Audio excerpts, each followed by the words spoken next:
그날을 설명하려면 먼저 나부터 말해야 한다. 나는 30을 훌쩍 넘기던 해에 병원에서 나와 동네 상가 3층 작은 호실에 내 치료실을 열었다. 간판은 크지 않았고 예약은 늘 마지막 타임이 인기였다. 낮에는 햇빛이 창을 밀고 들어오지만 저녁이 되면 복도등이 하나씩 꺼지고 에어컨 소음만이 실내를 지킨다. 벽에는 달력이 걸려 있고 수요일과 목요일에만 빨간 동그라미가 두툼하다. 나는 그 동그라미 앞에서 자주 멈춰선다. 외로움과 책임이 부딪히는 날, 그리고 선택이 미뤄지는 밤이었다. 집으로 돌아가는 길은 늘 조용했다.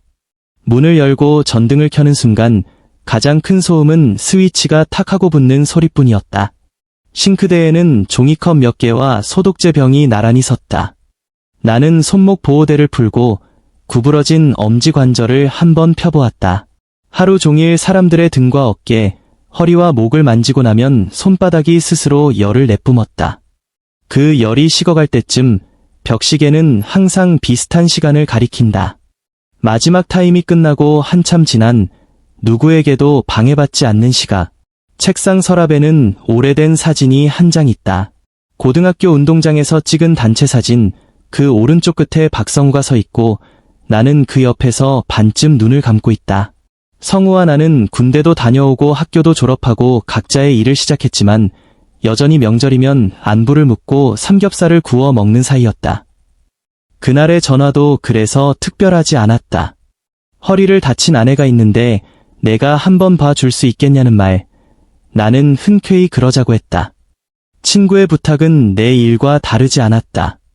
나는 치료실을 다시 떠올린다.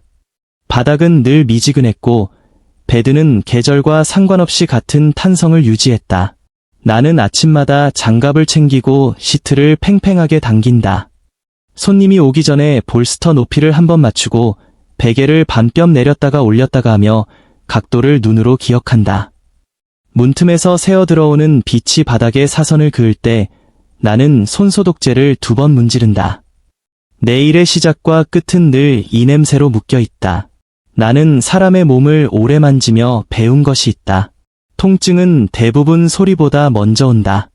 어깨가 조금 더 올라가고 눈썹이 미세하게 흔들리고 숨이 정해진 칸을 건너뛰는 시계 신호.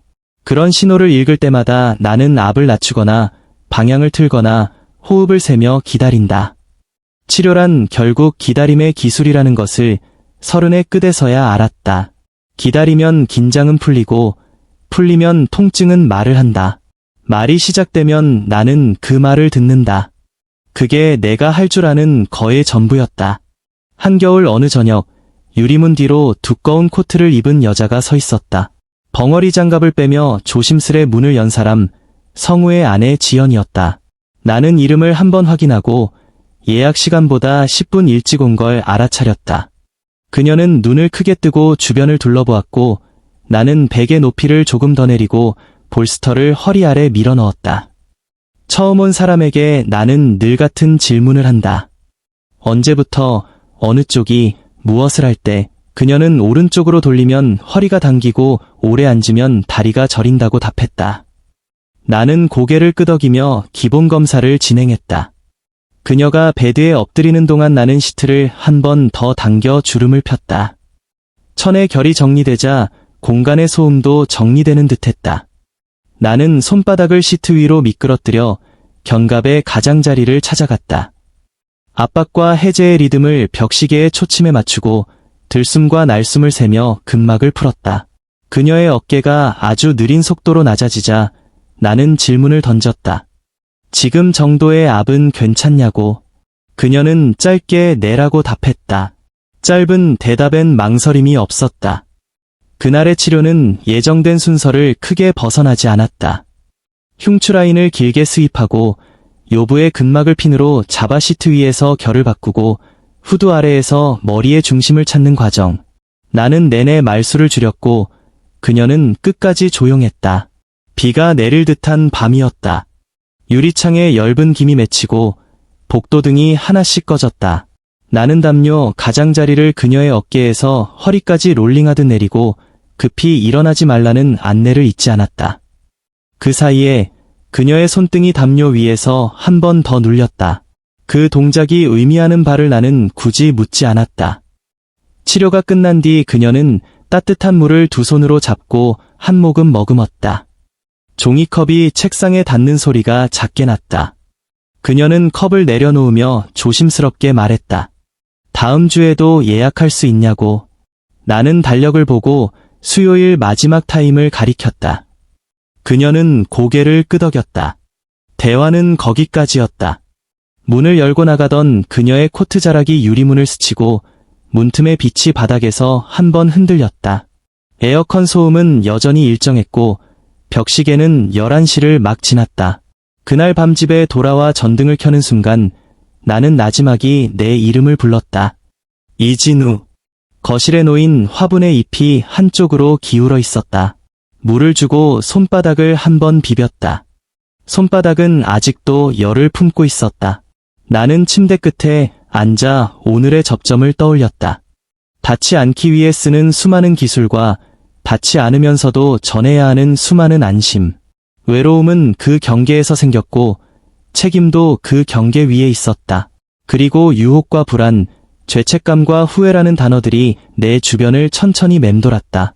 나는 눈을 감고 5번 호흡을 세었다. 마지막 하나에서 벽시계 초침이 같은 칸을 2번 지나는 착각이 다시 찾아왔다.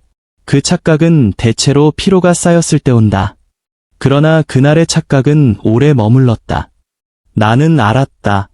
누군가가 돌아올 것이라는 걸. 그리고 내가 어떤 선택을 하지 않으면 선택은 어느 날 내게서 선택될 것이라는 걸. 나는 천천히 불을 끄고 문을 잠가두고 침대 위에 누워 복도등이 꺼지는 소리를 상상했다. 실로폰 같은 소리가 아니라 그냥 어둠이 제 자리를 찾아오는 소리. 그 소리 끝에 나는 겨우 잠들었다. 다음 주 수요일, 달력의 동그라미가 내 손가락 끝에서 도톰했다. 유리문 밖복도는 조용했고 초침은 정확히 반 바퀴를 더 돌았다. 나는 장갑을 펴서 끼려다가 다시 접어두었다. 손소독제를 문지르고 베개의 높이를 반뼘 낮추었다. 문이 열리기 전까지 나는 내 숨을 한 번 더 길게 세었다. 그리고 문이 열렸다. 성우의 전화는 퇴근 무렵에 왔다. 그의 목소리는 예전처럼 가볍게 흔들렸고 나를 믿는다는 말이 길게 남았다. 허리 통증이 오래갔고 약을 먹어도 잠시뿐이라며 내 손이 제일 시원했다는 기억을 꺼내 놓았다.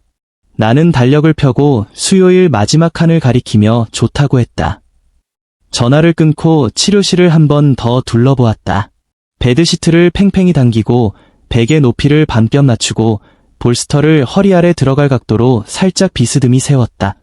장갑 상자를 열었다 닫고 손소독제를 2번 문질렀다. 유리문 바깥에서 복도등이 차례로 꺼질 때 스위치 소리를 흉내내듯이게 초침이 크게 들렸다.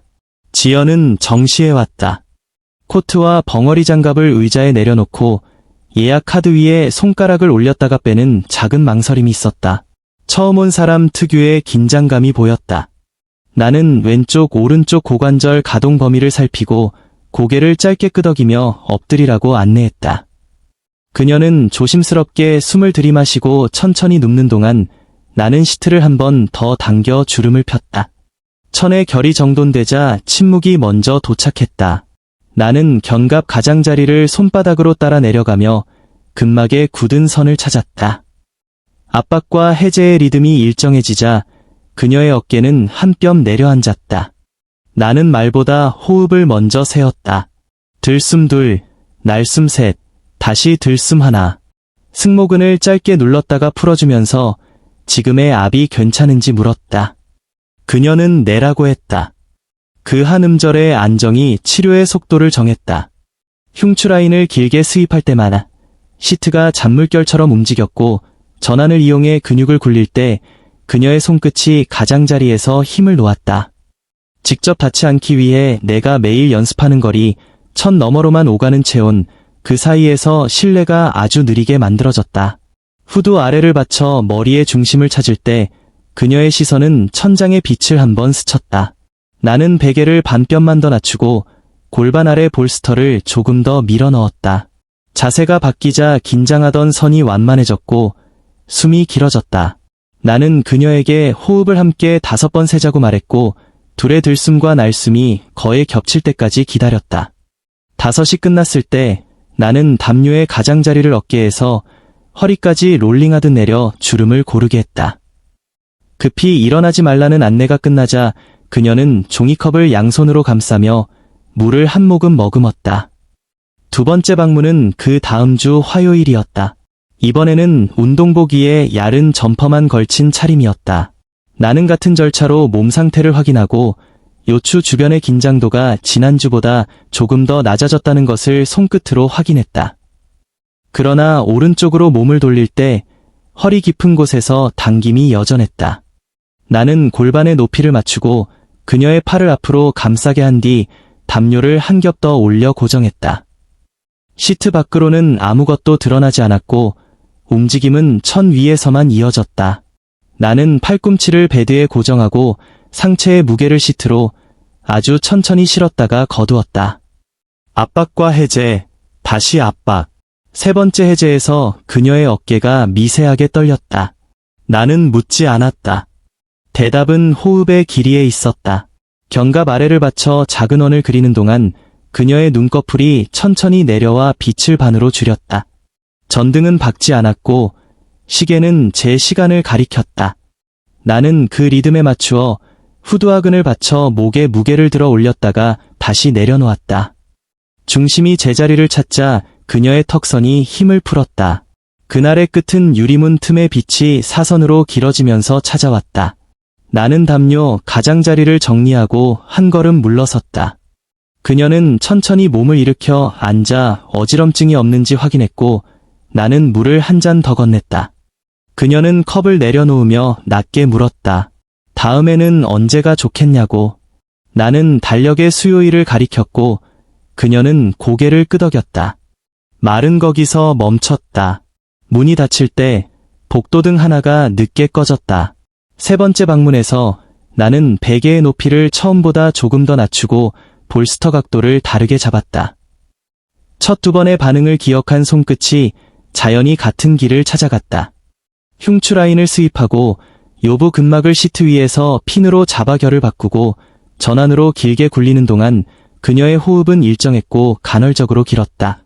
나는 5번의 호흡을 함께 세자고 했다. 하나에서 들숨이 길어졌고 둘에서 어깨가 내려앉았다. 셋에서 견갑 아래의 작은 원이 사라졌고 넷에서 복부의 긴장이 무르게 풀렸다. 5에서 우리 둘의 숨 간격이 거의 겹쳤다. 그때 그녀가 조용히 말했다. 조금만 더요. 나는 벽시계를 보았다. 초침은 마지막 칸을 지나고 있었다. 나는 장갑을 벗어 접어두고 손소독제를 한 번 더 문질렀다. 베개를 반뼘 낮추고 담요의 주름을 다시 폈다. 노출은 없었고 촉감은 천 너머로만 오갔다. 나는 팔꿈치를 베드에 고정하고 상체의 무게를 시트에 아주 천천히 실었다가 거두었다. 압박과 해제, 다시 압박. 나는 낮게 물었다. 지금요. 그녀는 대답 대신 길게 숨을 내쉬었다. 나는 질문을 되물었다. 지금이냐고. 그녀는 대답 대신 숨을 길게 내쉬었다. 그 길이가 내 망설임과 거의 같았다. 벽시계가 한 칸을 더 지나갈 때까지 우리는 아무 말도 하지 않았다. 나는 베개를 반뼘 낮추고 허리 아래 볼스터 각도를 조정했다. 자세가 바뀌자 굳어있던 선이 조금 풀리는 게 손끝으로 느껴졌다. 장갑을 접어두고 담요의 주름을 매끈하게 폈다. 노출은 없었고 모든 접점은 시트 너머에서만 이루어졌다. 나는 그녀의 어깨 가까이에서 숨을 맞췄다. 들숨에 반뼘 가까워지고 날숨에 반뼘 물러서는 거리였다. 견갑의 가장자리를 손바닥으로 미끄러지듯 따라가며 짧게 눌렀다가 풀어주었다. 압박과 해제, 다시 압박. 3번째 해제에서 그녀의 어깨가 아주 미세하게 떨렸다. 그 떨림은 통증인지 안도인지 단정할 수 없는 성질의 것이었다. 나는 묻지 않았다. 대답은 언제나 호흡 속에 있었다. 5번만 더 호흡하겠습니다. 나는 조용히 말했다.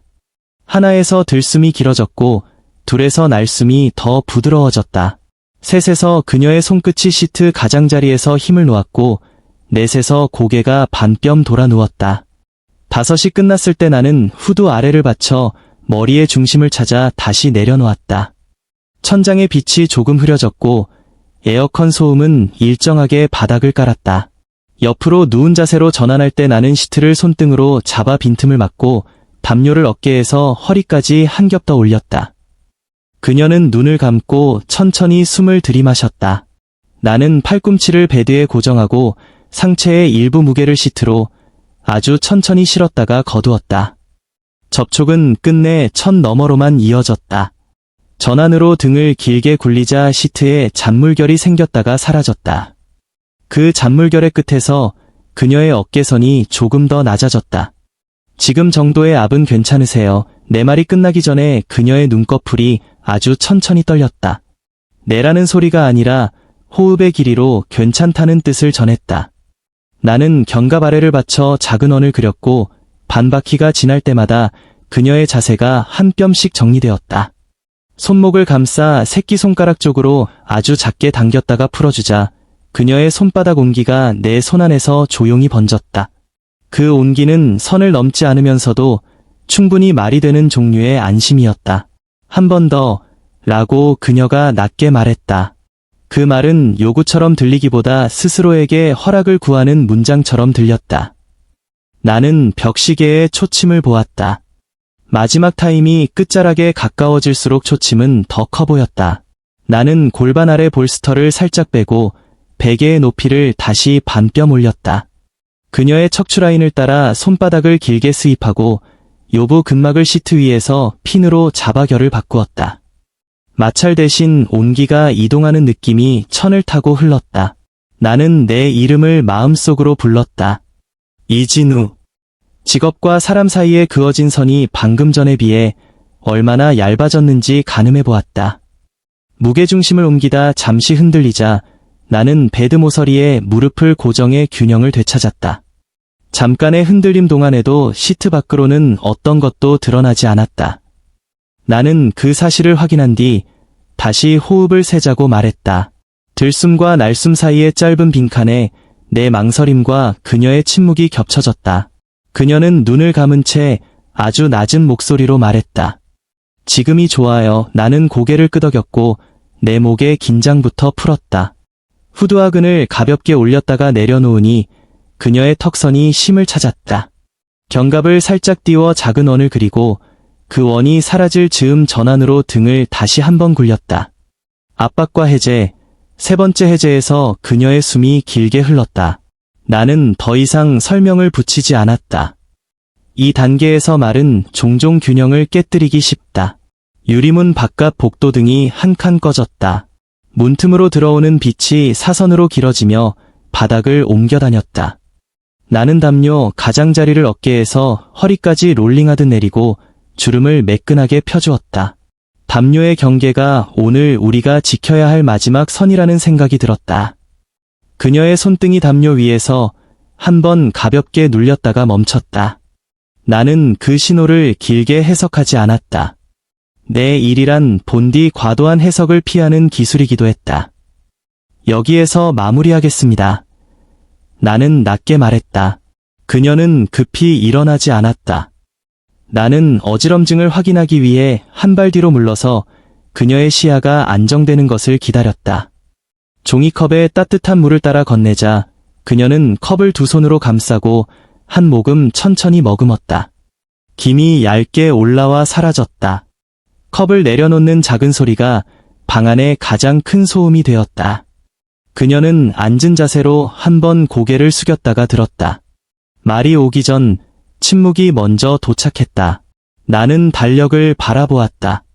수요일과 목요일의 동그라미가 뚜렷했다. 그녀는 마침내 입을 열어 물었다. 다음은 언제가 좋으냐고. 나는 수요일 마지막 칸을 가리켰다. 그녀는 고개를 끄덕였고 그 끄덕임에는 여전히 조심과 확신이 함께 있었다. 문으로 향할 때 나는 담요의 가장자리를 한 번 더 정리했다. 문틈 사이의 빛이 그녀의 어깨선을 길게 스쳐 지나갔다. 문이 닫히자 초침 소리가 다시 크게 들렸다. 나는 장갑을 접어 서랍에 넣고 손소독제를 2번 문질렀다. 내 손바닥이 늦은 열을 품었다. 마지막 스위치를 끄지 않은 채 나는 유리문에 비친 내 얼굴을 잠깐 바라보았다. 거기에는 피로와 자책, 그리고 이름을 부르지 않아도 알 수 있는 종류의 불안이 겹쳐 있었다. 나는 불을 끄기 전에 치료 기록을 간단히 적었다. 통증 부위, 가동 범위, 압박 반응, 호흡의 길이. 기록 어디에도 오늘의 망설임은 적히지 않았다. 적을 수 없는 것들이 세상에는 늘 있었다. 문을 잠그고 나와 복도를 걸을 때 복도등이 또 한 칸 꺼졌다. 계단참에서 나는 5번의 호흡을 다시 셌다. 마지막 하나에서 초침이 같은 칸을 2번 지나는 착각이 또 찾아왔다. 나는 그 착각을 주머니에 넣듯 조용히 접어두었다. 내일의 마지막 타임에 꺼내보게 될지도 모를 작고 무거운 각서처럼. 비밀이라는 말은 서로 약속하지 않아도 생길 때가 있다. 어느 날부터 카카오톡에 짧은 문장이 도착했다. 수요일 마지막, 가능하나요? 마침표가 2개 붙어 있을 때도 있었고 아무 말 없이 시간만 적힐 때도 있었다. 나는 늘 같은 답을 보냈다. 가능하다고. 그러고는 달력의 동그라미를 조금 더 진하게 덧그렸다. 마지막 타임은 건물 전체가 조용해지는 시각이었고 복도등이 한 칸씩 꺼질수록 치료실의 소리는 또렷해졌다. 에어컨의 낮은 숨, 시계의 초침, 종이컵이 책상에 닿는 작은 울림 같은 소리. 문이 열리기 전 나는 몇 가지 규칙을 다시 확인했다. 시트 주름을 한 번 더 펴고 담요 가장자리를 반뼘 올려 접는다. 장갑 상자를 열어 개수를 세고 손소독제를 2번 문지른다. 베개의 높이는 처음 오던 날보다 조금 낮고 볼스터는 허리 아래 깊숙이 들어가도록 비스듬히 세운다. 이 작은 반복들이 나를 진정시키고 치료실의 공기를 일정한 온도로 맞춘다. 문 손잡이가 가볍게 돌아가면 그 다음은 늘 비슷했다. 벙어리 장갑을 벗는 소리, 코트를 의자에 얹는 동작, 짧은 인사, 그리고 숨을 고르는 시간. 지연은 마지막 타임을 정확히 지켰다. 늦지 않았고 서두르지도 않았다. 나는 기본 질문만 던지고 더 묻지 않았다. 오른쪽으로 돌릴 때 불편함이 여전한지, 오래 앉아있으면 다리가 저리는지, 어젯밤 잠은 어땠는지. 그녀는 길게 설명하지 않았다. 네, 조금요, 괜찮아요 같은 대답으로 필요한 만큼만 말했다. 나는 그 말을 받아 베개와 볼스터를 조정했다. 그녀가 엎드리는 동안 시트를 한 번 더 당겨 주름을 폈다. 천의 결이 정돈되면 마음도 정리되는 기분이 들었다. 나는 호흡을 세며 견갑의 가장자리를 손바닥으로 따라 내려갔다. 압박과 해제, 다시 압박. 3번째 해제에서 어깨가 미세하게 내려앉았다. 전환으로 등을 길게 굴릴 때 시트에 잔물결이 생겼고 그 잔물결이 사라질 즈음 그녀의 손끝이 가장자리에서 힘을 놓았다. 직접 닿지 않기 위해 준비한 수많은 기술이 오늘도 제 역할을 했다. 담요는 어깨에서 허리까지 빈틈없이 한 겹을 더 올려 선을 지켰다. 접점들은 끝내 천 너머에서만 이루어졌고 온기는 천을 사이에 둔 채로만 움직였다. 나는 후두 아래를 받쳐 머리의 중심을 찾아 내려놓았다. 그녀의 눈꺼풀이 절반 정도 내려왔고 천장의 빛은 흐릿해졌다. 들숨에 반뼘 가까워지고 날숨에 반뼘 물러서는 거리에서 나는 잠시 숨을 멈췄다가 풀었다. 내 호흡과 그녀의 호흡이 같은 박자를 찾으면 치료는 스스로 속도를 낸다. 말이 줄고 손의 리듬이 명확해지고 시계 초침이 내 손목의 긴장과 보폭을 맞춘다. 그게 내가 만든 마지막 타임이 규칙이었다. 적게 말하고 많이 듣고 선을 반복해서 확인하는 일. 사소한 징후들이 쌓였다. 유리문 틈으로 스며드는 복도등의 사선, 베드 아래 그림자가 파도치듯 움직이는 패턴, 장갑 상자에 남은 한 팩의 빈자리. 그녀가 엎드린 자세에서 숨을 들이마실 때마다 담요가 부풀었다 가라앉고 그 움직임이 고르게 반복될수록 내 마음도 고르게 평평해졌다. 나는 손목을 감싸 새끼손가락 쪽으로 아주 작게 당겼다가 풀어주었다. 그녀의 손바닥 온기가 조용히 번졌다가 담요의 두께에 부딪혀 멈췄다. 이 정도면 충분하다는 신호들이 침묵 속에서 오갔다. 옆으로 누운 자세로 바꿀 때 나는 시트를 손등으로 잡아 빈틈을 막았다. 그녀의 이마가 내 어깨 방향으로 반뼘 기울었으나 담요의 경계는 흐트러지지 않았다. 견갑 아래를 받쳐 작은 원을 그리는 동안 그녀의 시선은 벽에 달력을 스쳤다. 수요일과 목요일에 그어진 동그라미가 겹쳐 보였다. 나는 호흡을 5번 세자고 제안했고 그녀는 말없이 따라왔다. 하나에서 들숨이 길어지고, 둘에서 어깨가 내려앉고, 셋에서 턱선에 힘이 풀리고, 넷에서 볼스터가 무게를 제대로 받쳐주고, 5에서 둘의 숨간격이 거의 겹쳤다. 그녀가 낮게 말했다. 오늘은 여기까지만. 나는 고개를 끄덕이고 담요, 가장자리를 롤링하듯 내려 주름을 펴주었다. 급히 일어나지 말라고 안내했다. 그녀는 두 손으로 종이컵을 감싸고 물을 한 모금 천천히 머금었다. 김이 얇게 올라왔다가 사라졌다. 컵을 내려놓는 작은 소리가 방 안의 가장 큰 소음이 되었다. 그 소리가 사라진 자리에 짧은 정적이 남았다. 나는 그 정적을 오래 붙들지 않았다. 장갑을 벗어 접고 손소독제를 문지르며 물었다. 다음 주 수요일 같은 시간으로 할까요? 그녀는 고개를 끄덕였다. 비밀 예약은 어느새 습관이 되었다. 내 기록지에는 통증 부위와 가동 범위, 압박 반응과 호흡 길이만 남았다. 적을 수 없는 것들은 눈으로만 기록했다. 담요 위에서 손등이 짧게 눌리는 타이밍, 문틈의 빛이 바닥을 건너는 속도, 복도등이 꺼지는 순서 같은 것들. 나는 그 사소한 징후들을 지우지 않았다. 지우면 균형도 함께 흐려질 것 같았기 때문이다. 균형을 잃지 않기 위해 나는 자주 내 이름을 속으로 불렀다. 이진우. 부르면 잠시 동안 손의 떨림이 가라앉았다. 어느 수요일, 그녀는 문을 닫기 전 잠깐 나를 보았다. 눈빛은 오래 설명하지 않는 사람의 그것이었다. 혹시, 라고 시작하고는 말을 멈췄다. 나는 고개를 들었다. 그녀는 웃지도 않았고, 표정을 크게 바꾸지도 않았다. 그저 숨을 한 번 고르고 말했다. 누군가에게 소개해도 될까요? 나는 대답 대신 벽시계를 보았다. 초침이 마지막 칸을 지나가고 있었다. 내 침묵이 대답처럼 들렸는지 그녀는 말끝을 낙낙하게 줄이며 고개를 끄덕였다. 그날의 마지막 소리는 종이컵이 쓰레기통에 닿는 둔탁한 소리였다. 집으로 돌아오는 길에 성우에게서 전화가 왔다. 허리가 많이 나아졌다는 인사, 고맙다는 말, 조만간 한번 보자는 약속. 그의 목소리는 변함없이 반가웠고 나를 믿는 사람의 온도가 있었다. 통화를 끊고 복도에 들어섰을 때 내 발걸음이 반뼘 느려졌다. 문틈으로 새어나오는 집안의 어둠은 늘 같은 모양이었지만 오늘은 색이 달라 보였다. 나는 전등을 켜지 않고 잠시 서 있었다. 손바닥에 남은 소독제의 냄새가 천천히 사라졌다.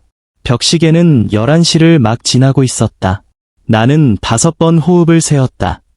마지막 하나에서 초치미 같은 칸을 2번 지나는 착각이 다시 찾아왔다.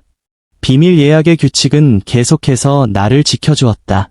적게 말할 것, 많이 들을 것, 담요의 경계를 지킬 것, 기록에는 필요한 것만 남길 것. 그러나 규칙이 늘 해결이 되지는 않는다. 이날 밤 카카오톡에 새로운 메시지가 도착했다. 수요일 아니면 목요일도 괜찮을까요? 마지막 타임으로. 이름은 낯설었다.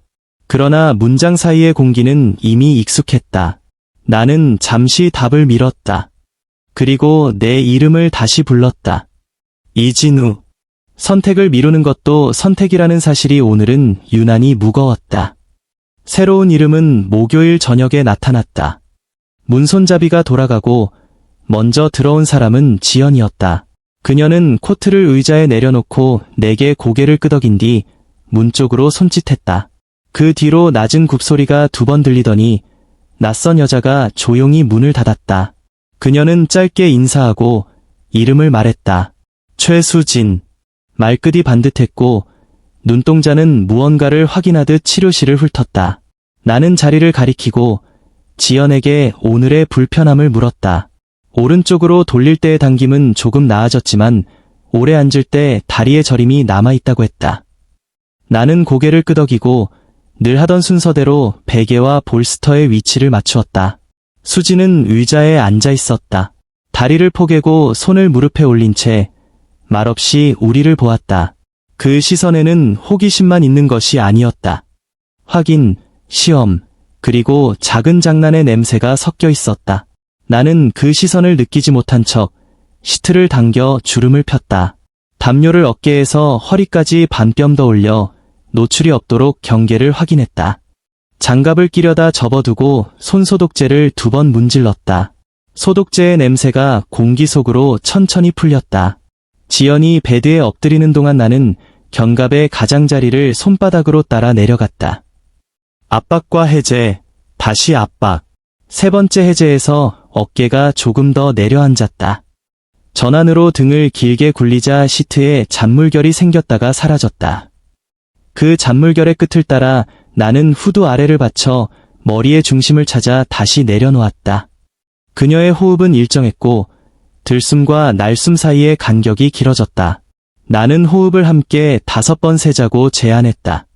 하나에서 들숨이 길어지고, 둘에서 어깨가 내려앉고, 셋에서 턱선에 힘이 풀리고, 넷에서 볼스터가 무게를 받쳐주고, 5에서 내 손목의 긴장과 벽시계의 초침이 박자를 맞췄다. 그 과정 내내 수진의 시선은 거의 움직이지 않았다. 나는 치료 동작을 설명하지 않았다. 설명이 길어질수록 말의 양이 늘어날수록 마지막 타임이 규칙이 흐려진다는 걸 알고 있었기 때문이다. 대신 나는 담요의 경계를 확인하고 시트를 손등으로 잡아 빈틈을 막았다. 그녀의 이마가 내 어깨 방향으로 반뼘 기울어도 담요는 그 선을 끝내 지켰다. 수지는 의자에 몸을 조금 숙여 베드 높이와 시선을 맞추었다. 그 순간 나는 처음으로 내 자리를 의식했다. 치료를 하는 사람이 아니라 누군가의 검증을 받는 사람의 가까운 자리. 지연의 치료가 끝나갈 때 나는 급히 일어나지 말라고 안내했다. 그녀는 종이컵을 양손으로 감싸고 천천히 물을 한 모금 머금었다. 컵을 내려놓는 작은 소리가 방 안의 가장 큰 소음이 되었다. 나는 장갑을 벗어 접고 손소독제를 문지른 뒤 수진을 향해 고개를 돌렸다. 그녀는 의자에서 일어나 베드와 유리문 사이 어딘가에 지점에 섰다. 빛이 사선으로 그녀의 어깨를 스쳤다. 표정은 크게 변하지 않았지만 말을 꺼내기 전에 이미 결론을 가진 사람의 얼굴이었다. 저도 허리가 조금 안 좋아요. 그녀의 말은 사실을 넘어서 의도를 숨기지 않았다. 나는 달력을 보았다.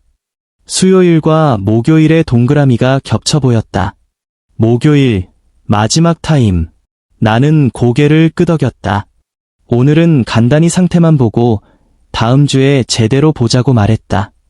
수지는 짧게 미소를 지었다. 그 미소는 고맙다는 뜻과 알고 있다는 뜻과 준비되어 있다는 뜻을 동시에 담고 있었다.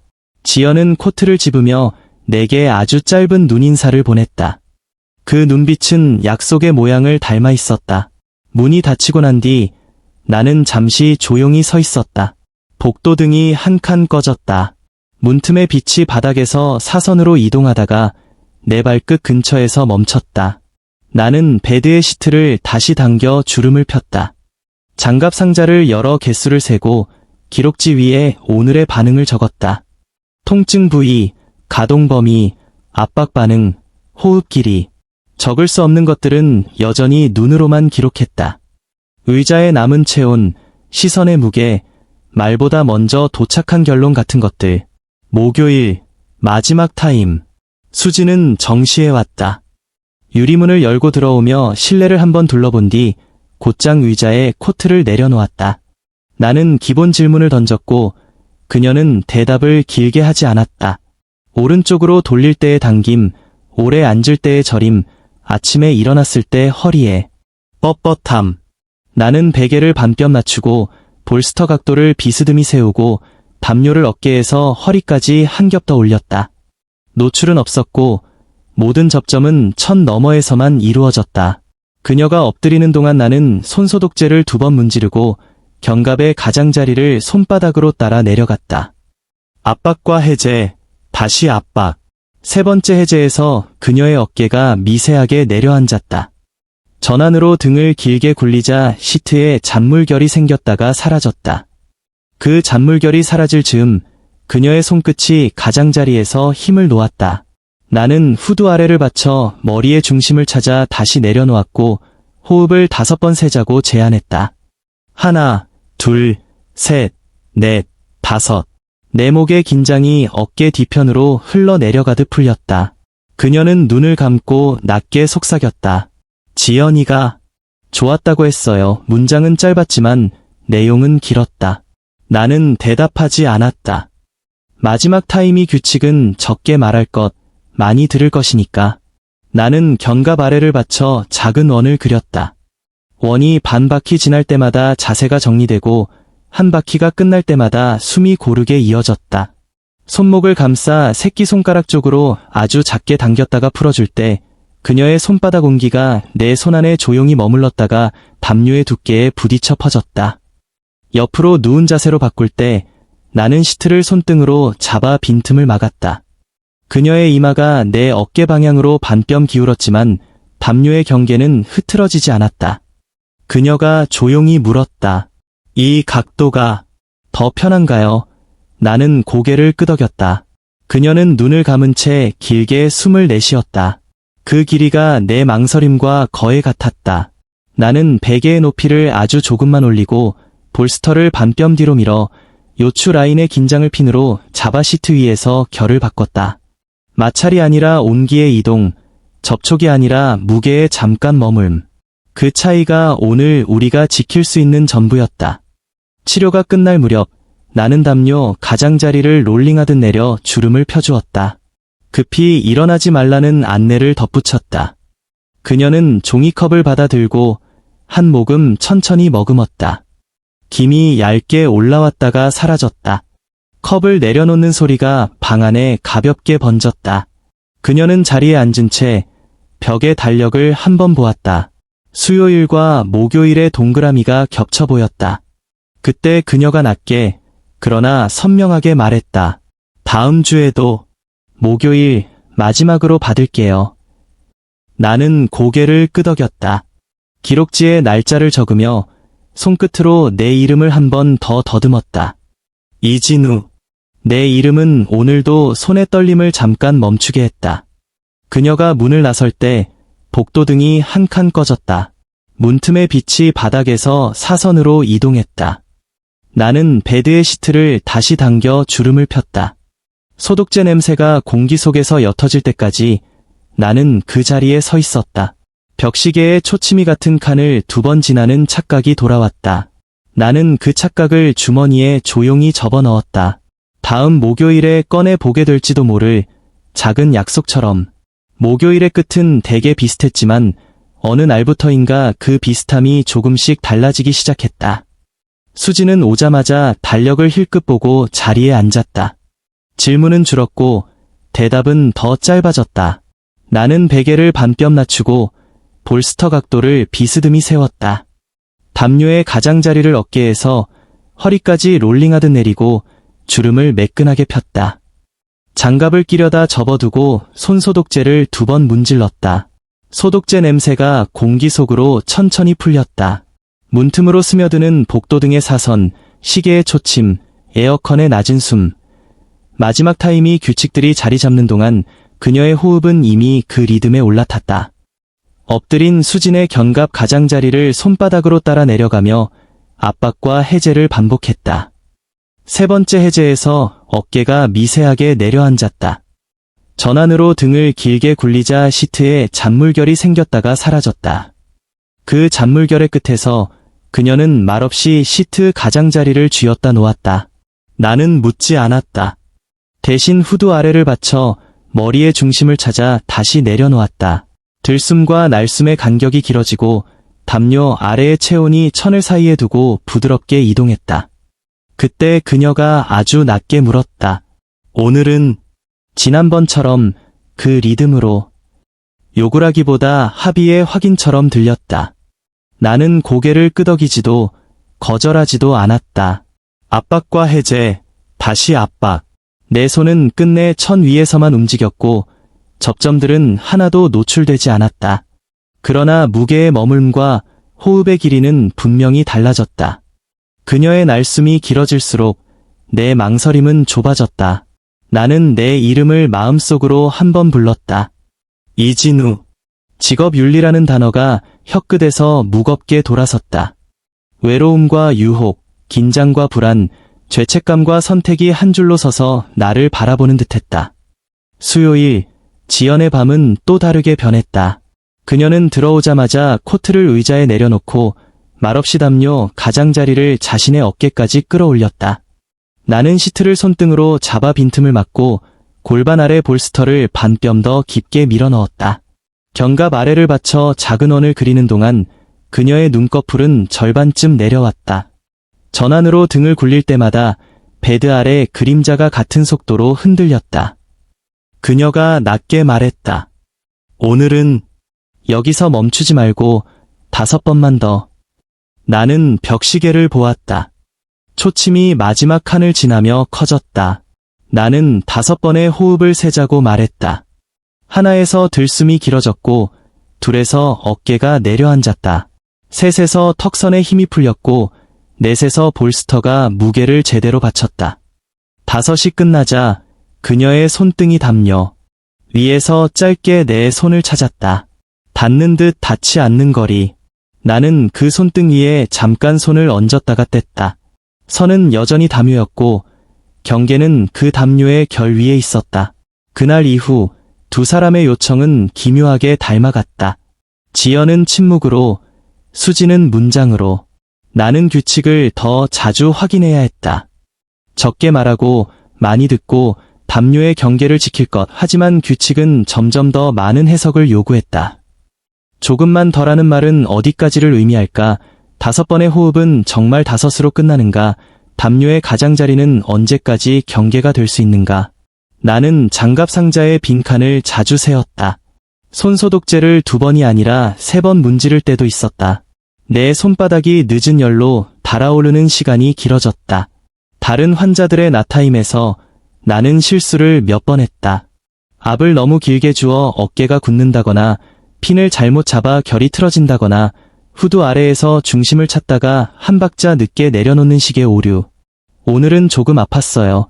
라는 말이 시원하네요. 보다 자주 들리기 시작했다. 기록지의 숫자는 정직했다. 내가 훌륭하지 않다는 사실이 아니라 내가 무거워졌다는 사실을 말해주었다. 나는 저녁마다 손목 보호대를 풀어보며 내 손의 떨림이 어디서 시작되는지 살폈다. 떨림은 생각보다 멀리 눈에 보이지 않는 자리에서 시작되었다. 목요일 밤 수지는 들어오자마자 말했다. 지연이가 그랬어요. 당신은 끝까지 가지 않는다고. 나는 대답하지 않았다. 대신 담요의 경계를 손끝으로 확인하고 베개를 반뼘 낮추었다. 그녀는 눈을 감고 길게 숨을 내쉬었다. 그래도 오늘은 지난번처럼 그녀의 문장은 이따금 명령처럼 들렸고 이따금 부탁처럼 들렸다. 나는 어느 쪽으로도 완전히 기울지 않으려 했다. 전환으로 등을 길게 굴리고 견갑 아래를 받쳐 작은 원을 그리고 손목을 감싸 새끼손가락 쪽으로 아주 작게 당겼다가 풀어주었다. 압박과 해제, 다시 압박. 3번째 해제에서 그녀의 어깨가 미세하게 떨렸다. 나는 말하지 않았다. 대답은 호흡의 길이에 있었고 경계는 여전히 담요의 결 위에 있었다. 그날 늦게 카카오톡에 메시지가 왔다. 혹시 수요일을 목요일로 바꿀 수 있을까요? 이름은 지연이었다. 나는 달력을 보았다. 수요일과 목요일의 동그라미가 겹쳐 보였다. 두 사람의 시간이 서서히 같은 칸으로 향하고 있었다. 선이 얇아지는 소리, 규칙이 가벼워지는 감각. 나는 답을 보내기 전에 내 이름을 불렀다. 이진우. 대답을 미루는 것도 선택이지만 미루는 사이의 선택은 내게서 멀어진다. 나는 결국 짧게 썼다. 가능합니다. 수요일 밤에 비워둔 칸을 다른 환자로 채웠다. 낮 환자였다. 하지만 손은 더딜 수밖에 없었다. 시트의 결을 바꾸는 핀이 미끄러졌고 후두 아래에서 중심을 찾다가 한 박자 늦게 내려놓았다. 환자는 괜찮아요. 라고 했지만 나는 아니었다. 내 탁자 위에 종이컵들이 같은 방향으로 기울어 있었다. 저녁 복도등은 어제와 똑같이 꺼졌지만 문틈의 빛은 다른 색처럼 보였다. 나는 장갑을 끼고도 다시 벗었다.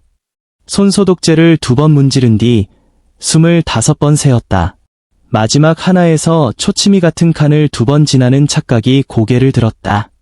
그 착각은 목요일의 현실이 되었다. 수지는 평소보다 일찍 도착했다. 유리문 너머에 서서 안을 들여다보았다. 나는 서랍을 닫고 담요의 가장자리를 한 번 더 정리하고 베개 높이를 반뼘 낮췄다. 문이 열리고 그녀가 들어왔다. 내가 오늘은 어디가 불편하세요? 라고 묻기도 전에 그녀가 먼저 말했다. 저는요. 치료만 받고 싶지 않아요. 그 문장은 내 직업과 사람 사이의 남은 거리를 거의 지워버렸다. 나는 고개를 들었다. 그녀의 입술은 단단했고 눈빛은 준비되어 있었다. 말의 길이가 아니라 결론의 길이를 가지고 있는 사람의 눈, 나는 담요의 경계를 확인했다. 담요는 아직 제 자리에 있었지만 내 마음의 경계는 흔들렸다. 나는 아주 천천히 말했다. 여기는 치료실입니다. 그녀는 웃지 않았다. 대신 숨을 길게 들이마시고 내 말이 벽에 다다르기도 전에 조용히 덧붙였다. 지연이가 다 얘기했어요. 어디서부터, 어떻게, 어디까지. 문장은 설명이었지만 내용은 최후 통첩을 예고했다. 나는 그때까지 배운 모든 기술을 끌어모았다. 적게 말하고 많이 듣고 담요의 경계를 지킬 것, 견갑 아래를 받쳐 작은 원을 그리고 후두 아래에서 중심을 찾아 내려놓고 전환으로 등을 길게 굴리고 손목을 감싸 새끼손가락 쪽으로 아주 작게 당겼다가 풀어줄 것, 압박과 해제, 다시 압박. 3번째 해제에서 그녀의 어깨가 떨렸다. 그러나 이번 떨림은 통증도 안도도 아닌 성질이었다. 권력이 자리를 바꾸는 소리. 나는 내 이름을 다시 불렀다. 이진우. 그날 밤의 기록지에는 통증 부위, 가동 범위, 압박 반응, 호흡의 길이만 남았다. 적을 수 없는 것들은 더 많아졌다. 담요 가장자리를 누르던 손등의 무게, 문틈의 빛이 바닥을 건너던 속도, 시계 초치미 같은 칸을 2번 지날 때의 착각. 나는 기록지 마지막 줄에 작은 점 하나를 찍었다. 끝이 아니라 시작도 아닌 여백의 표시. 그리고 알았다. 되돌릴 수 없는 선택이 이미 시작되었다는 사실을. 집에 돌아와 전등을 켜고도 한동안 소파에 앉아 있었다. 손바닥에 열이 늦게 사라졌다. 싱크대 위에 놓인 종이컵을 책상으로 옮기다. 나는 그만 멈춰섰다. 컵 입구에 김이 맺히는 상상을 했다. 눈을 감고 5번 호흡을 셌다. 마지막 하나에서 나는 마음속으로 한 문장을 또박또박 말했다. 여기는 치료실이다. 그 문장은 벽을 만들었다. 그러나 벽은 얇았다. 다음 목요일 그 벽을 누가 먼저 손으로 두드릴지 나는 이미 알고 있었다. 나는 어느 저녁 마지막 타임이 규칙을 스스로 더 크게 되뇌었다. 적게 말하고 많이 듣고 담요의 경계를 지킬 것. 그러나 규칙은 생각보다 빨리 가장자리로 밀려났다. 목요일 수지는 평소보다 더 이른 시간에 왔다. 문손잡이가 돌아가고 복도등의 사선이 바닥을 길게 긋고 에어컨 소음이 낮게 깔린 채 멈춰있지 않은 듯 흘렀다. 그녀는 코트를 의자에 내려놓고 말없이 달력을 보았다. 수요일과 목요일의 동그라미가 겹쳐 보이는 칸을 잠깐 동안 오래 보는 사람처럼. 나는 장갑 상자를 열었다 닫고 손소독제를 2번 문질렀다. 소독제의 냄새가 공기 속으로 풀리면서 내 등줄기를 따라 야른 불안이 흘렀다. 베개의 높이를 반뼘 낮추고 볼스터 각도를 비스듬히 세웠다. 담요의 가장자리를 어깨에서 허리까지 롤링하듯 내리고 주름을 폈다. 노출은 없었고 모든 접점은 끝내 천 너머에서만 이루어질 것이다. 나는 그렇게 스스로에게 다짐했다. 그러나 그녀가 엎드리기 전 대화가 먼저 시작되었다. 정리하고 싶으시다고요. 문장의 주어는 없었지만 뜻은 분명했다. 나는 고개를 들었다. 수진의 눈빛은 결론을 먼저 들고 온 사람의 그것이었다. 그녀가 말을 이었다. 그럼 정리해보세요. 어떻게 되는지. 벼락처럼 큰 소리도 방을 울리는 음도 아니었다. 그러나 그 문장은 시계 초침보다 더 정확하게 내 마음에 한 칸을 찢었다. 나는 침묵으로 조금의 시간을 샀다. 내 침묵은 방어였고 그녀의 침묵은 최후 통첩의 문장 사이에 삽입된 쉼표였다. 나는 낮게 말했다. 여기는 치료실입니다. 내 목소리는 얇았고 내 말은 가볍게 벽을 스쳤다. 그녀는 웃지 않았고 고개를 젓지도 않았다. 대신 건조한 사실들을 한 줄로 세웠다. 지연이는 다 알아요. 어디서부터, 어떻게, 어디까지. 그리고 남편이 누군지도요. 리뷰 남기는 법, 신고하는 곳, 캡처하는 요령. 단톡방에서 말이 어떻게 커지는지도. 단어들이 실제보다 커 보였다.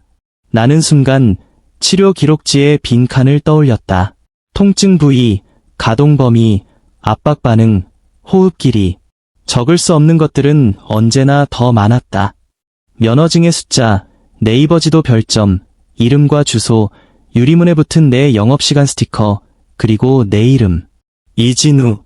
외로움, 유혹, 긴장, 불안, 죄책감, 선택, 책임, 후회, 단절, 체념. 나는 마음속으로 모든 단어를 빠르게 나열해 보았다.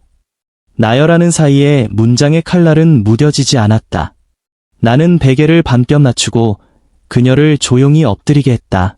시트를 손등으로 잡아 빈틈을 막고 담요의 경계를 다시 확인했다. 내 손은 견갑의 가장자리를 따라가며 압박과 해제를 반복했고 전환으로 등을 길게 굴리자 시트에 잔물결이 생겼다가 사라졌다. 치료의 리듬은 정확했고 내 손의 길은 익숙했다. 그러나 낯선 건 내 심장의 속도였다. 세 번째 해제에서 그녀의 어깨가 미세하게 내려앉을 때 내 망설임은 반뼘 더 깊어졌다. 나는 묻지 않았다. 대답은 호흡의 길이에 있었고 위협은 문장 사이의 빈칸에 있었다. 그녀가 낮게 속삭였다. 지연이는 침묵으로, 저는 말로. 어차피 같은 뜻이에요. 그 말은 설명처럼 들렸지만 사실은 결론이었다. 나는 후두 아래를 받쳐 머리의 중심을 찾아 내려놓았다. 천장에 빛이 흐려지고 에어컨의 낮은 숨이 바닥을 깔았다. 나는 5번의 호흡을 세자고 했다.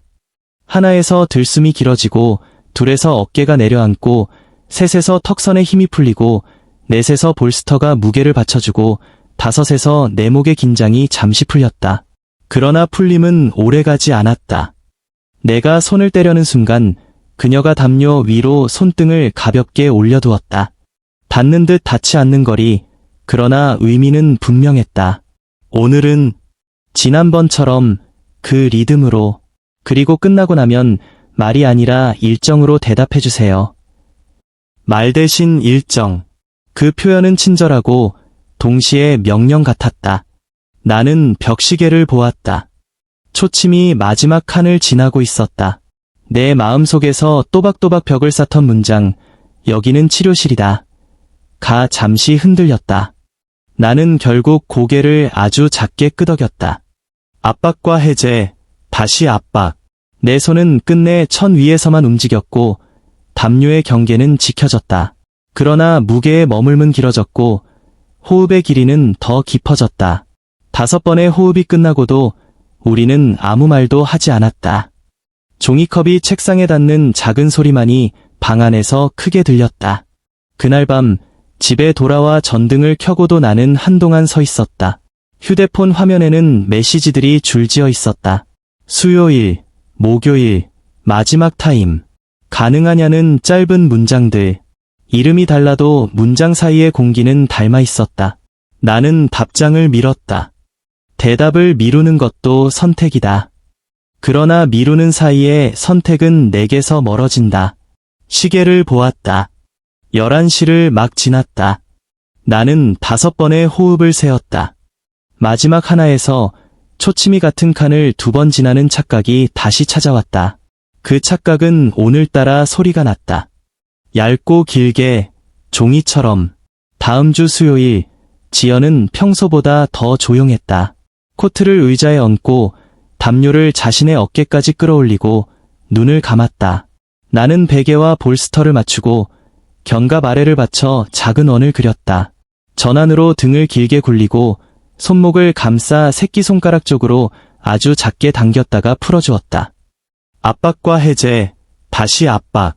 세 번째 해제에서 그녀의 어깨가 미세하게 떨렸다.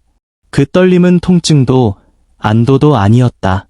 긴장과 체념이 같은 자리에 서 있을 때 나는 종종 그 떨림을 보았다. 그녀가 눈을 뜨고 천천히 말했다. 정리하고 싶다면 지금이었어요. 나는 그 말을 이해하는데 시간이 필요했다. 그리고 그 이해가 끝났을 때 늦은 것을 알았다. 그녀는 낮은 목소리로 한 문장을 덧붙였다. 하지만 이미 늦었네요. 늦었다는 말을 누가 먼저 꺼냈는지는 중요하지 않았다. 중요한 건 내가 어디에 서 있는가였다. 여기는 치료실이다. 나는 다시 속으로 말했다. 그러나 벽은 더 얇아져 있었다. 시계 초침이 막대를 바꿔 달려가듯 소문은 늘 내가 모르는 시간에 속도를 낸다. 누군가가 단톡방에 스크린샷을 올리고 누군가가 지도를 열어 별의 개수를 세고 누군가가 리뷰의 단어를 고른다. 나는 그 미래의 소리를 미리 들은 사람처럼 목이 말랐다. 치료가 끝났을 때 나는 급히 일어나지 말라고 안내했다. 그녀는 종이컵을 두 손으로 감싸고 한 모금 천천히 머금었다. 김이 얇게 올라왔다가 사라졌다. 컵을 내려놓는 소리가 방 안의 가장 큰 소음이 되었다. 그녀는 문으로 향하며 짧게 고개를 끄덕였다. 그 끄덕임은 마지막 같았고 동시에 다음의 예고 같았다. 문틈의 빛이 그녀의 어깨선을 스치고 복도등이 한 칸 꺼졌다. 나는 베드의 시트를 다시 당겨 주름을 폈다. 장갑 상자를 열어 개수를 세고 손소독제를 2번 문질렀다. 내 손바닥에 늦은 열이 오늘따라 더 오래 남았다. 목요일, 수진의 메시지가 도착했다. 일정 확정해주세요. 말로가 아니라 문장은 친절했고 동시에 질문이 아니었다. 나는 답장을 쓰기 전에 내 이름을 불렀다. 이진우. 내 이름은 오늘도 손의 떨림을 잠깐 멈추게 했다. 그러나 떨림은 멈추었다가 다시 돌아오는 법을 알고 있었다. 나는 달력을 열었다. 수요일과 목요일의 동그라미가 겹쳐 보였다. 나는 결국 짧고 명확하게 썼다. 가능하다고. 유리문을 닫고 복도를 걸었다. 엘리베이터 버튼을 누르기 전 나는 한 번 뒤돌아보았다. 문에 붙은 영업시간 스티커가 반사된 빛에 반쯤 지워져 보였다. 나는 문턱에 서서 5번 호흡을 샜다. 마지막 하나에서 초침이 같은 칸을 2번 지나는 착각이 또 찾아왔다. 이번에는 그 칸이 정확히 어디인지 알 것 같았다. 면허증의 숫자 옆, 지도 앱의 별 아래, 그리고 내 이름 옆 여기는 치료실이다. 나는 다시 말했다. 그러나 대답은 벽에서 돌아오지 않았다. 복도등이 마지막으로 꺼졌다. 아침의 빛은 늘 같은 창으로 들어왔지만 오늘은 온도가 달랐다. 유리창에 맺힌 물기가 더디게 흘러내렸고 에어컨의 낮은 숨이 켜지기도 전에 내 심장은 먼저 뛰었다. 나는 장갑 상자를 열어 개수를 세고 시트를 팽팽하게 당겼다. 손소독제를 2번 문지르고도 다시 한 번 더 문질렀다. 냄새가 진해질수록 마음은 옅어져야 하는데 반대로 더 선명해졌다. 수요일과 목요일의 동그라미가 겹쳐 보이는 달력이 복도 쪽 벽에 매달려 있었다. 나는 달력을 외면하고 처 환자의 이름을 불렀다. 젊은 회사원이 들어와 목을 움켜쥐었다. 오른쪽으로 돌릴 때 찌르는 통증, 밤에 노트북을 오래 쓰면 어깨가 굳는 느낌. 나는 통증 지도 위에 손가락으로 가상의 선을 그었다. 견갑의 안쪽을 따라 짧게 눌렀다가 풀어주고 흉추 라인을 길게 스윕했다. 평소 같으면 세 번째 해제에서 어깨가 부드럽게 내려앉아야 했다. 그런데 내 손의 리듬이 반에 반 박자씩 늦었다. 환자가 눈썹을 미세하게 찡그렸다. 오늘은 조금 아픈데요. 그의 말은 객관적이었다. 나는 고개를 숙여 사과하고 앞을 낮췄다. 기록지에 작은 동그라미를 쳤다. 실수의 표시. 2번째 환자는 중년의 교사였다. 오래 서 있다 보면 허리가 당기고 출석을 부를 때 목이 조인다. 나는 베개 높이를 반뼘 낮추고 볼스터를 깊게 밀어 넣었다. 전환으로 등을 굴리며 호흡을 5번 세자고 권했다. 하나에서 들숨이 길어지고, 둘에서 어깨가 내려앉고, 셋에서 턱선이 풀렸다. 넷에서 내 마음이 흔들렸다. 5에서 나는 잠깐 멈칫했다. 후두 아래에서 중심을 찾아 내려놓을 때 내 손목이 미세하게 떨렸다. 환자는 조용히 말했다. 괜찮아요. 그러나 괜찮지 않은 것은 나였다. 기록지에 또 하나의 작은 동그라미. 점심 무렵 동네 어르신이 지팡이를 짚고 들어왔다. 수년째 오시는 단골이었다. 자네 손은 늘 따뜻해. 어르신의 말은 늘 같았고 나를 안심시키는 주문 같았다. 나는 담요의 주름을 정리하고 손목을 감싸 새끼손가락 쪽으로 아주 작게 당겼다가 풀어주었다. 그 순간 창밖에서 택배 상자가 바닥에 떨어지는 소리가 났다. 내 시선이 흔들렸고 손에 아비반에 반박자 늦게 풀렸다. 어르신의 어깨가 짧게 움찔했다. 나는 금세 리듬을 되찾았지만 작은 실금은 남았다. 오늘은 조금만 덜 세게. 어르신의 부탁은 부드러웠다. 나는 더 부드럽게, 더 천천히, 더 오래 기다렸다. 그러나 내 머릿속에는 여전히 문장의 찌꺼기가 떠다녔다. 정리해보세요. 어떻게 되는지. 오후에 들어온 부부 환자 중 남편이 내 명찰을 한번 길게 보았다. 리뷰가 좋아서 왔습니다. 그의 말이 끝나자마자 내 등 뒤로 땀이 느리게 번졌다. 지도 앱의 별점, 캡처, 단톡방, 신고. 단어들이 실제보다 크게 다가왔다. 나는 후두 아래에서 중심을 찾고 견갑 아래를 받쳐 작은 원을 그렸다. 오늘의 리듬은 정확해야 했다. 내 손에 남아있는 떨림의 잔여가 보이지 않게, 호흡의 박자가 흩어지지 않게. 다행히 부부는 만족스러운 표정으로 자리에서 일어났다. 문이 닫히고 나서야 나는 의자에 잠깐 앉았다. 종이컵에 남은 따뜻한 물을 한 모금 머금으며 손바닥에 늦은 열을 가라앉혔다. 오후 마지막 취업 준비생이 들어왔다. 어깨와 허리, 목과 눈, 온몸이 면접 일정표처럼 빽빽하게 긴장해 있었다. 나는 담요를 어깨에서 허리까지 한 겹 더 올리고 시트를 손등으로 잡아 빈틈을 막았다. 들숨과 날숨을 5번 세며 내 숨부터 다시 맞추었다. 숨을 정리하는 데에도 연습이 필요하다는 것을 나는 오늘 유난히 절실히 느꼈다. 하나에서 들숨이 길어지고, 둘에서 어깨가 내려앉고, 셋에서 내 망설임이 반뼘 물러났다. 넷에서 시계 초침이 갑자기 크게 들렸다. 5에서 문틈의 빛이 사선으로 바닥을 건넜다. 나는 내 이름을 속으로 불렀다. 이진우. 그 이름은 오늘도 손의 떨림을 잠깐 멈추게 했다. 해가 기울수록 내 그림자는 길어졌다. 저녁 환자의 예약사의 빈칸에서 나는 화장실 거울 앞에 섰다. 거울 속 얼굴은 눈보다 입이 먼저 지쳐 있었다. 나는 수도꼭지를 들고 손바닥을 적셨다. 물방울이 손등을 따라 흘러내렸고 세면대 위 면허증 액자는 유리빛을 얇게 반사했다. 나는 속으로 한 문장을 또박또박 말해보았다. 여기는 치료실이다. 3번 말했다. 문장에 벽이 생겼다. 그러나 벽은 얇았다.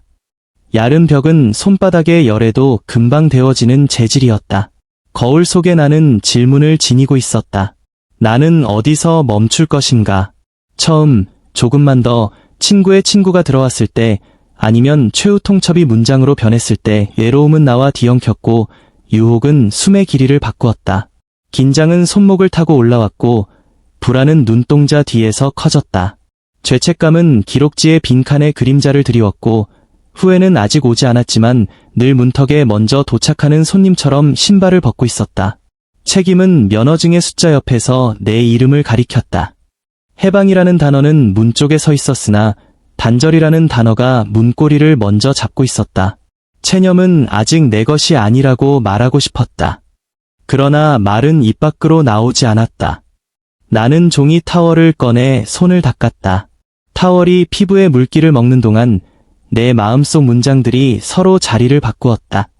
정리해보세요. 어떻게 되는지. 여기는 치료실이다. 다음 주 수요일, 마지막 타임. 말로가 아니라 일정으로. 문장들은 차례로 줄을 섰다가 다시 해산했다. 손목 보호대를 조여보았다. 혈관 위로 고무의 압이 느껴졌다. 떨림이 멈췄다. 그러나 멈춘 떨림은 오래 머무르지 않는 법을 나는 이미 알고 있었다. 저녁 첫 환자에게 나는 평소보다 설명을 길게 했다. 압이 조금 강하게 느껴지시면 바로 말씀해주세요. 말을 길게 하는 것은 내 규칙을 어기는 일이었다. 그러나 오늘만큼은 내가 나에게 설명이 필요했다. 환자는 고개를 끄덕였고 치료는 무난히 끝났다. 종이컵이 책상에 닿는 작은 소리가 방 안의 가장 큰 소음이 되었다. 나는 장갑을 접어두고 달력을 힐끗 보았다. 동그라미는 여전히 겹쳐 있었다. 마지막 타임을 앞두고 카카오톡이 울렸다. 화면에 짧은 문장. 가능하죠. 마지막으로. 이름은 익숙했다. 나는 대답을 미루지 않았다. 미루는 사이의 선택은 내게서 멀어진다. 그 사실을 오늘 하루 내내 배웠기 때문이다. 나는 아주 짧게 썼다. 가능합니다. 보내기 버튼을 누른 뒤 내 가슴 속 어딘가에서 작은 소리가 났다. 종이 찢기는 소리 같은 아주 얇고 긴 소리. 나는 문틈의 빛을 바라보았다. 사선의 빛이 바닥에서 천천히 길이를 바꾸었다. 복도에서 발소리가 들렸다. 문손잡이가 돌아가기 전 나는 내 이름을 마지막으로 한 번 더 불렀다. 이진우. 거울 앞에서 했던 질문이 다시 돌아왔다. 나는 어디서 멈출 것인가? 대답은 아직 없었다. 그러나 질문의 모양은 점점 선명해졌다. 내 손이 담요의 경계를 다시 한번 확인하고 베개 높이를 반뼘 맞추고 볼스터 각도를 비스듬히 세울 때 나는 알았다. 멈추겠다는 말은 쉬웠고 멈추는 동작은 어려웠다. 그리고 어려운 일은 언제나 마지막 타임에 찾아왔다. 문이 열렸다. 문이 닫히고 복도등이 한 칸 꺼진 뒤에도 나는 베드 옆에 서 있었다. 담요의 주름은 이미 매끈했고 시트의 결도 정리되어 있었지만 손바닥에 늦은 열은 가라앉지 않았다. 장갑 상자를 열었다 닫고 손소독제를 한 번 더 문질렀다. 냄새가 공기 속으로 얇게 퍼지고 유리문에 비친 내 얼굴이 반쯤 지워졌다. 벽시계 초치미 같은 칸을 2번 지나는 착각이 돌아올 즈음 휴대폰이 진동했다. 이름은 익숙했다. 박성우. 야, 진우야. 지연이 허리 많이 좋아졌대. 진짜 고맙다. 그의 목소리는 오래된 시간의 온도를 가지고 있었다. 운동장 모서리에서 서로 어깨를 치며 웃던 시절, 군대에서 같은 막사에 누웠던 밤, 졸업하고 각자 처음 월급을 받던 달의 소주 냄새까지. 그의 한마디 고맙다에 많은 것이 묶여 있었다. 나는 짧게 대답했다. 다행이라고. 그는 말을 이었다. 이번 주말에 시간 되면 같이 밥이나 먹자. 지연이도 같이 초대는 자연스러웠고 진심이 담겨 있었다. 나는 잠깐 침묵했다. 침묵은 스스로 지연되는 숨 같았다. 그래, 나는 겨우 그렇게 말했다. 통화를 끊고 나서 나는 기록지를 펼쳤다. 통증 부위, 가동 범위, 압박 반응, 호흡의 길이, 숫자와 화살표, 동그라미와 짧은 메모. 적을 수 없는 것들은 오늘도 여백에 남았다. 담요 위에서 손등이 짧게 눌리던 타이밍, 문틈의 빛이 바닥을 건너던 속도, 내 이름을 불렀을 때 떨림이 멈추었다가 다시 오는 시간. 면허증이 걸린 액자 옆에 작은 균열이 있었다. 나는 그 균열이 언제 생겼는지 떠올려 보려다 그만두었다. 균열은 대개 소리 없이 자란다. 소리가 날 때는 이미 너무 멀리 왔다는 뜻이니까. 엘리베이터를 기다리며 유리문을 한 번 더 바라보았다. 영업시간 스티커가 반사된 불빛에 반쯤 지워져 보였다. 복도는 조용했고 에어컨 소음만이 오래된 습관처럼 귀에 들러붙었다. 집으로 가는 길, 신호등이 붉은색에서 초록색으로 바뀌기까지 2번을 기다렸다. 밤 공기가 깃불을 스치고 가로등 밑 그림자가 길어졌다. 나는 주머니 속 휴대폰을 만지작거렸다. 메시지 목록에는 수요일과 목요일, 마지막 타임, 가능하냐는 짧은 문장들이 줄을 섰다. 이름이 달라도 문장 사이의 공기는 닮아 있었다. 나는 답장을 미루었다. 미루는 사이의 선택은 내게서 멀어진다. 그러나 오늘만큼은 미루는 것 말고는 할 수 있는 것이 없었다. 집 현관문을 열고 전등을 켰다. 스위치가 탁 하고 붙는 소리가 방 안의 가장 큰 소음이 되었다.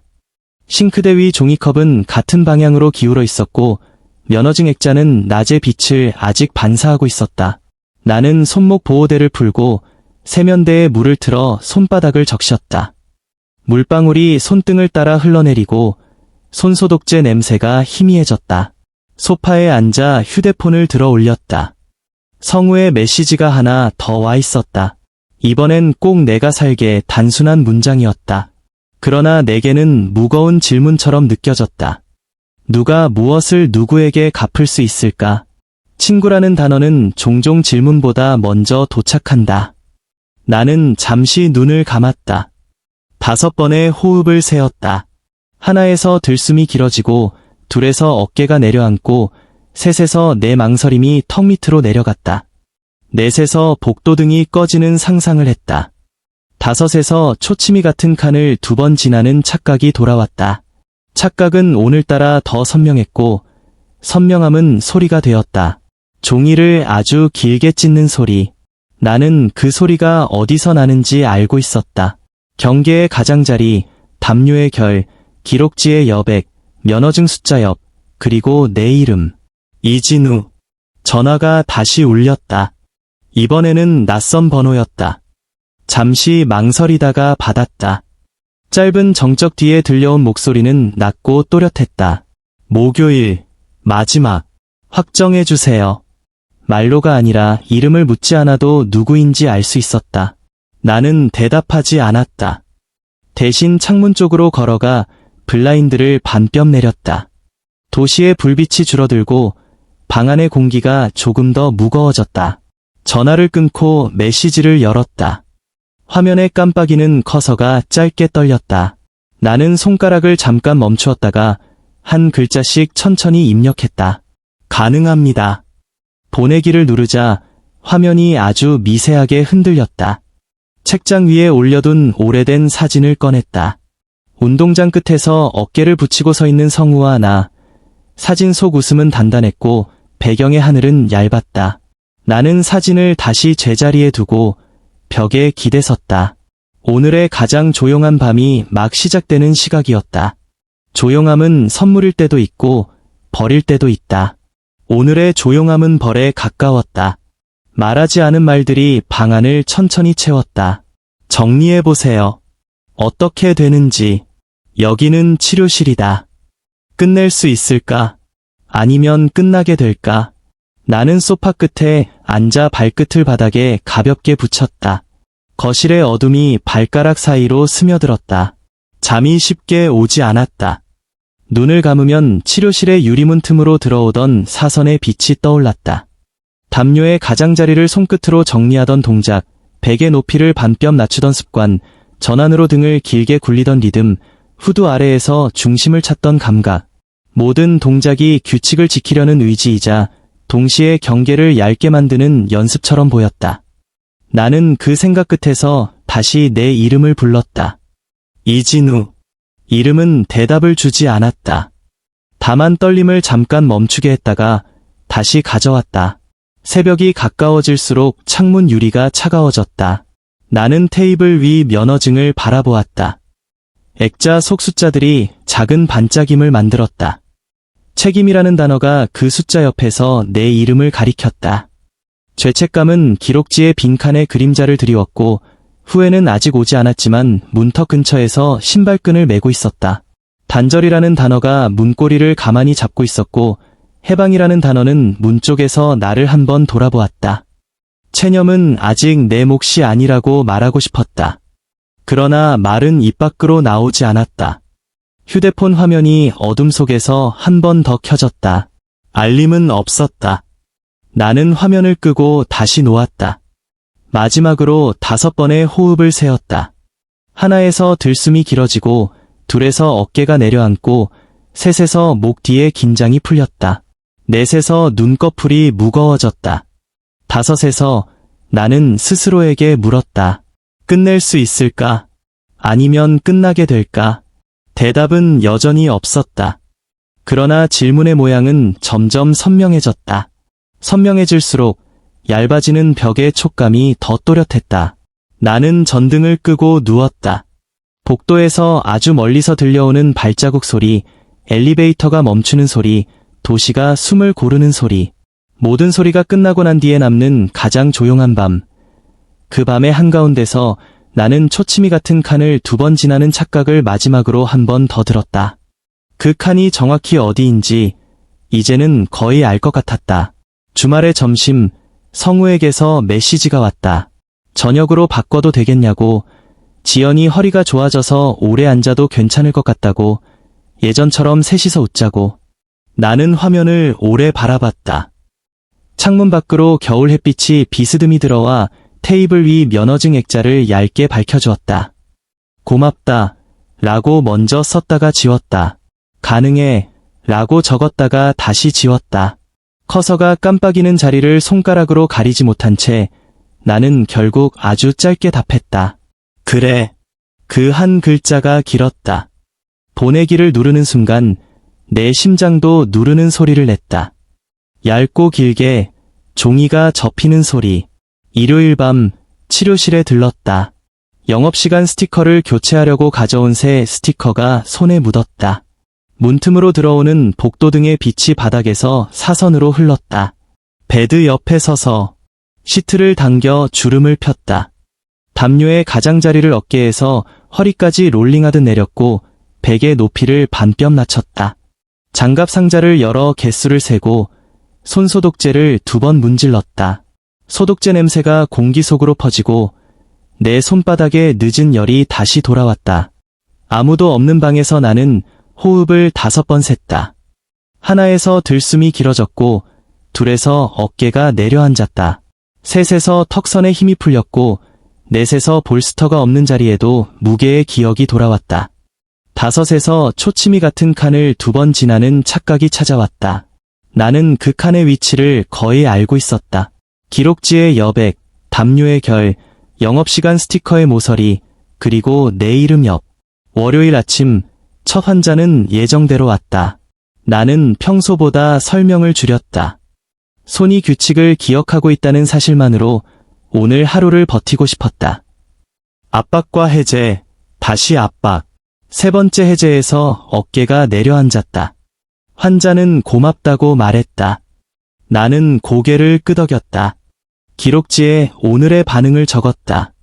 수요일과 목요일에 동그라미가 있는 달력을 힐끗 보면서 나는 새 스티커를 서랍에 다시 넣었다. 교체는 다음으로 미루기로 했다. 미루는 사이의 선택은 내게서 멀어진다. 그 사실을 알고도 나는 서랍을 닫았다. 점심 무렵 지연에게 메시지가 왔다. 주말 저녁 메뉴 얘기와 함께 웃는 이모티콘이 하나 따라왔다. 나는 이모티콘을 오래 바라보았다. 화면 속 웃음은 따뜻했고 문 밖의 바람은 차가웠다. 고개를 들어 유리문을 보았다. 문틈의 빛이 여전히 바닥에서 사선으로 흘렀다. 유리 너머로 내 얼굴이 반쯤 지워져 있었다. 나는 그 얼굴을 바라보며 조용히 말했다. 여기는 치료실이다. 말이 내 입에서 나와 유리 표면에 닿는 듯했다. 그러나 대답은 돌아오지 않았다. 대답이 돌아오지 않는 말들은 오래 머문다. 오래 머무는 말은 벽이 된다. 얇지만 손바닥의 열로 쉽게 데워지는 벽. 저녁 첫 예약이 끝났을 때 비어있는 칸이 한 칸 있었다. 나는 의자에 앉아 종이컵을 손에 쥐었다. 따뜻한 물의 온기가 손등으로 올라왔다. 복도에서 발소리가 멈췄다. 문손잡이가 돌아가지 않았지만 누군가가 문 앞에 서 있는 느낌이 들었다. 나는 숨을 멈췄다가 풀었다. 아무도 들어오지 않았다. 나는 자리에서 일어나 시트를 한 번 더 당겨 주름을 폈다. 담요의 가장자리를 반뼘 올려접고 베개 높이를 반뼘 낮췄다. 규칙은 내가 쌓아 올린 가장 작은 벽이었다. 그 벽이 없으면 나는 금방 흔들렸다. 화요일 수진에게서 짧은 확인 메시지가 왔다. 일정, 확정, 말로가 아니라.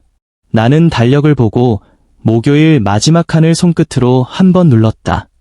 그리고 답했다. 가능합니다. 보내기를 누른 뒤 의자 등받이에 등을 기댔다.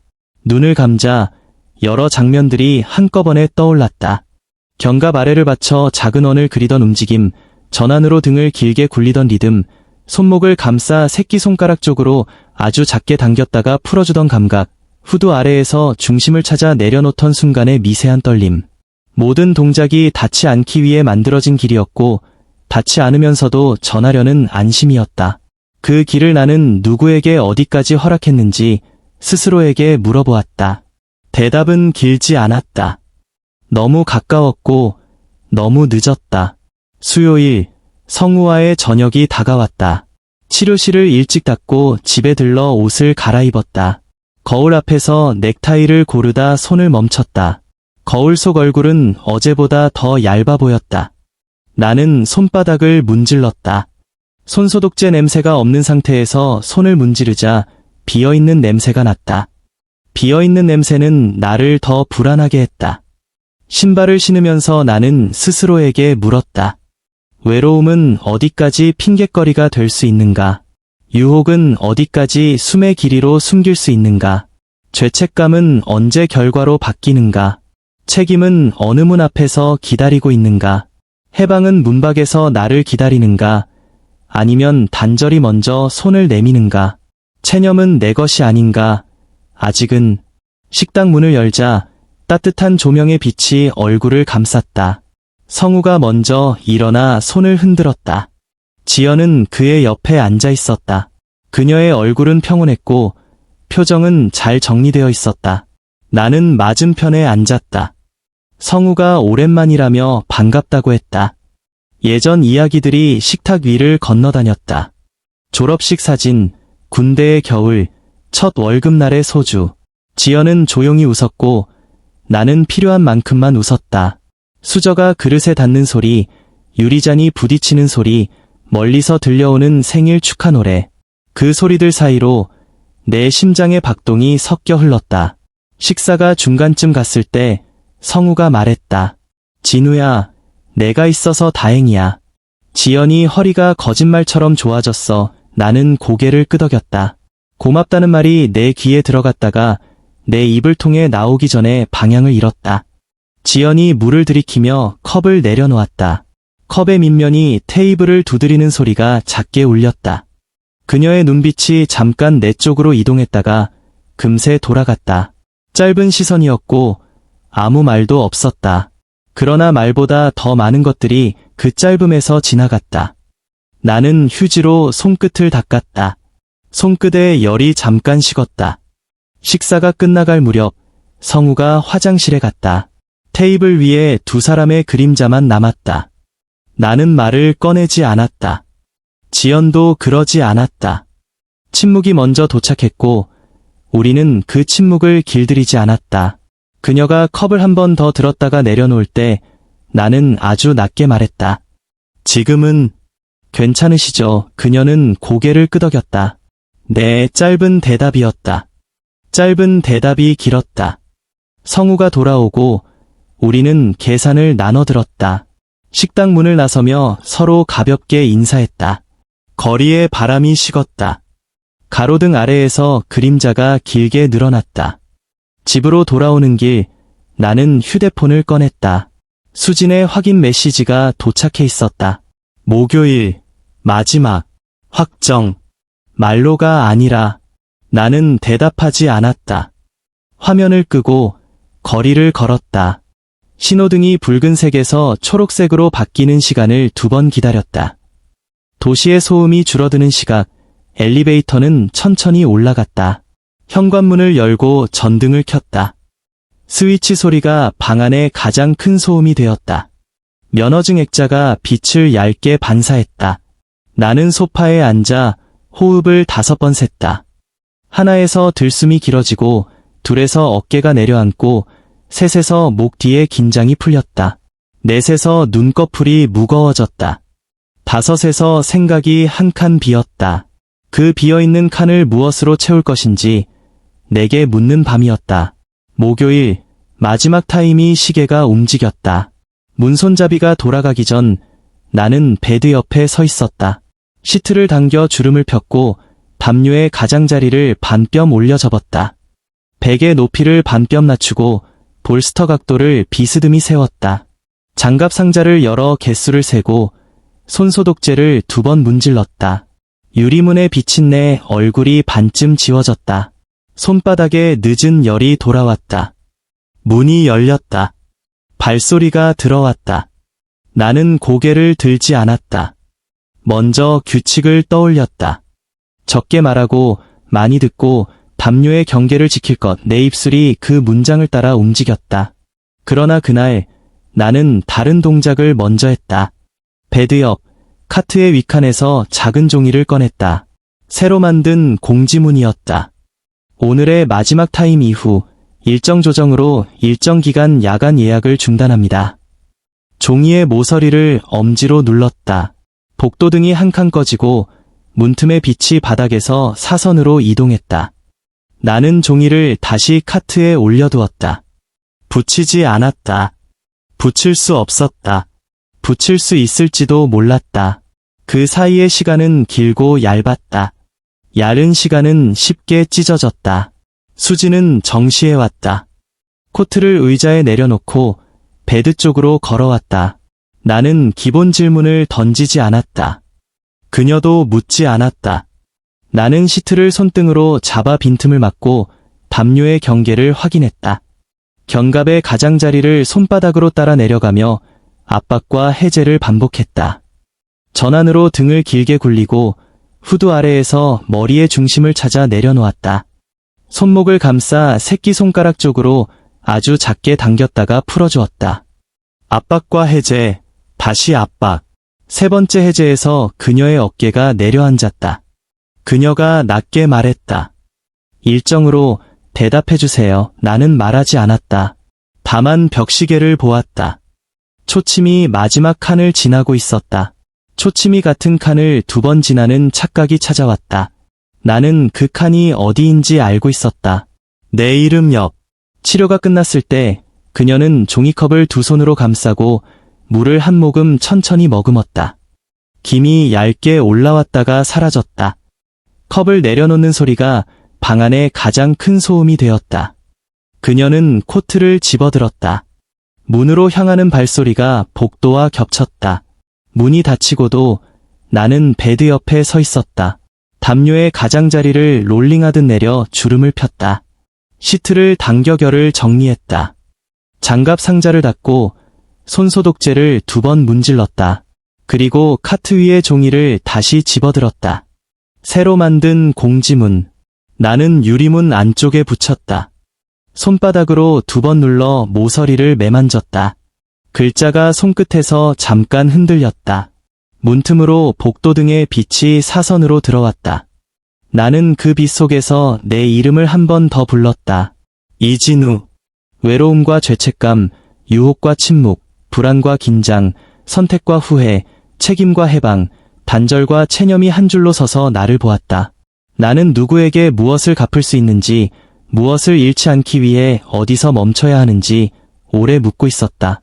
대답은 길지 않았다. 내가 할 수 있는 건 벽을 한 겹 더 세우는 일뿐이었다. 얇더라도, 손바닥의 열로 쉽게 데워지더라도 오늘은 여기까지. 나는 유리문을 잠그고 복도로 나왔다. 엘리베이터 버튼을 누르기 전 한 번 뒤돌아보았다. 공지문이 유리 안쪽에서 얇게 반짝였다. 복도등이 한 칸 더 꺼졌다. 나는 5번의 호흡을 셌다. 하나에서 들숨이 길어지고, 둘에서 어깨가 내려앉고, 셋에서 목 뒤에 긴장이 풀렸다. 넷에서 눈꺼풀이 무거워졌다. 5에서 나는 스스로에게 물었다. 언제까지 갈까? 끝낼 수 있을까? 아니면 끝나게 될까? 대답은 여전히 없었다. 그러나 질문의 모양은 아주 선명했다. 선명한 질문은 때로 답보다 오래 버틴다. 나는 그 질문을 품고 엘리베이터에 탔다. 문이 닫혔다.